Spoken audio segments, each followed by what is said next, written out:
आशुतोष जी, ये ऑपरेशन शीश महल मेरी ज्यादती है कि मैं ये सवाल उठा रही हूं, या ये अरविंद केजरीवाल जी और आम आदमी पार्टी ने जो वादे किए थे कहीं ना कहीं उस वादा खिलाफी की पूरी डॉक्यूमेंट्री है। मैं ये आपसे सवाल पूछना चाहती हूं क्योंकि आशुतोष जी आप अंदर भी रह चुके हैं, अब बाहर भी हैं।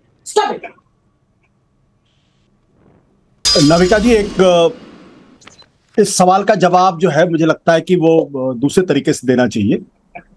2013 में जब दिल्ली में आम आदमी पार्टी की सरकार बनी थी, उस वक्त उनके घर की खोज की जा रही थी और उस घर की खोज के समय एक प्रस्ताव आया था कि 5-5 बेडरूम के डुप्लेक्स को एक कर दिया जाए, क्योंकि मुख्यमंत्री के लिए अपना घर और साथ ही साथ दफ्तर के लिए जरूरी चीजें।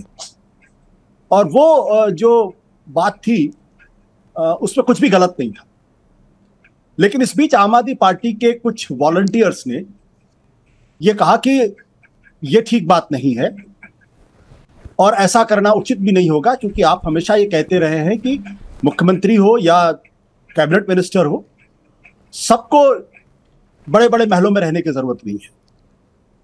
उसके बाद 4 जनवरी 2014 को अरविंद केजरीवाल जी ने यह कहा कि वो किसी भी डुप्लेक्स फ्लैट में नहीं रहेंगे, क्योंकि खुद उनके वॉलंटियर्स ने इस पर आपत्ति दर्ज की है और कहा है कि छोटे घर में रहना चाहिए। मुझे जहां तक ध्यान पड़ता है कि उस दिनों तिलक लेन में एक फ्लैट था 3 कमरे का, जहां पर वो शिफ्ट किए थे। और उसके बाद दिल्ली में जो आम आदमी पार्टी के वॉलंटियर्स थे, उनमें एक खुशी की लहर थी कि हमारे मुख्यमंत्री देखिए कितने सादगी पसंद है और वो हमारी लोगों की बातों को सुनते हैं। उसके बाद अगर आपने जो रिपोर्ट दिखाई है, मैं उस रिपोर्ट पे किसी तरीके का कोई प्रश्न चिन्ह नहीं लगता। जाहिर सी बात है कि अगर आपने रिपोर्ट दिखाई है, कागजात आपके पास है, तो सही होंगे।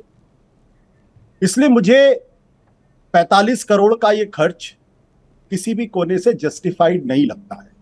और ये तर्क भी ठीक नहीं है कि मध्य प्रदेश के मुख्यमंत्री किस राजमहल में रहते हैं, दिल्ली के लेफ्टिनेंट गवर्नर किस राजमहल में रहते हैं, प्रधानमंत्री कितने बड़े महल में रहते हैं, क्योंकि इन सब लोगों की असलियत सबको मालूम है। जो पार्टी इस आंदोलन के साथ निकली हो कि तमाम नेताओं को 2 कमरे के फ्लैट में रहना चाहिए, और ये मैं कोई हवा की बातें नहीं कर रहा हूं। पहली बार अगर मुझे ध्यान पड़ता है तो 27 दिसंबर 2013 को जब अरविंद केजरीवाल शपथ लेने के लिए जा रहे थे रामलीला के मैदान में, तब वो सरकारी गाड़ी से नहीं गए थे, वो मेट्रो से गए थे। और वहां से अब तक की यात्रा इस बात को दर्शाती है कि राजनीति ने आम आदमी पार्टी को, आम आदमी पार्टी के नेताओं को, आम आदमी पार्टी के मुख्यमंत्री को पूरी तरीके से अप्रोप्रिएट कर लिया है।